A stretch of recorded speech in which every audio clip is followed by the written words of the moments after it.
താഴെ തന്നിരിക്കുന്നവയിൽ അനക്കസംഖ്യ എന്നാണ് ചോദിച്ചിരിക്കുന്നത്. അനക്കസംഖ്യ എന്താ? ആൻസർ പറയാം. ഓപ്ഷൻ ബി 6 ആണ് അനക്കസംഖ്യ. ഇത് പറയുന്നത് 6 നമുക്ക് ഘടകങ്ങളായിട്ട് എഴുതാം. ഘടകങ്ങൾ എന്ന് പറഞ്ഞാൽ 6നെ ഹരിക്കാൻ പറ്റിയ സംഖ്യകൾ എന്തൊക്കെയുണ്ട്? 1 2 3 പിന്നെ 6. ഈ 6 ഒഴികെ ബാക്കിയെല്ലാം കൂട്ടി നോക്കിക്കോളൂ. 3 + 2 5, 5 1 6, 6 തന്നെ കിട്ടി. അതായത് 6ൻ്റെ തന്നെ നമുക്ക് തുകയും കിട്ടി. നമുക്ക് വേണമെങ്കിൽ സംശയം നോക്കാം. നമുക്ക് 4 നോക്കാം. 4ൻ്റെ ഘടകങ്ങൾ എന്തൊക്കെയുണ്ട്? 1 2 പിന്നെ 4. അപ്പോൾ 1 + 2 എന്താണ്?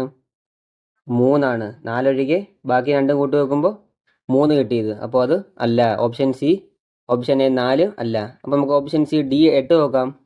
8 നോക്കുമ്പോൾ 8ൻ്റെ ഘടകങ്ങൾ എന്തൊക്കെയുണ്ട്? ഘടകങ്ങൾ എന്ന് പറഞ്ഞാൽ 8നെ ഹരിക്കാൻ പറ്റിയ സംഖ്യകൾ 1 2 4. 4 ഉള്ളോ? നമുക്ക് കൂട്ടി വെക്കാം. 4 + 2 6, 6 + 1 7. അപ്പോൾ അതും അല്ല. ഏറ്റവും ചെറിയ അനക്കസംഖ്യ എന്ന് പറയുന്നത് 6 ആയിരിക്കും. അപ്പോൾ ഇനി ഇതുപോലുള്ള ടിപ്സ് വേണമെങ്കിൽ ചാനൽ സബ്സ്ക്രൈബ് ചെയ്യൂ, ഷെയർ ചെയ്യൂ, കമൻറ്റ് ചെയ്യൂ.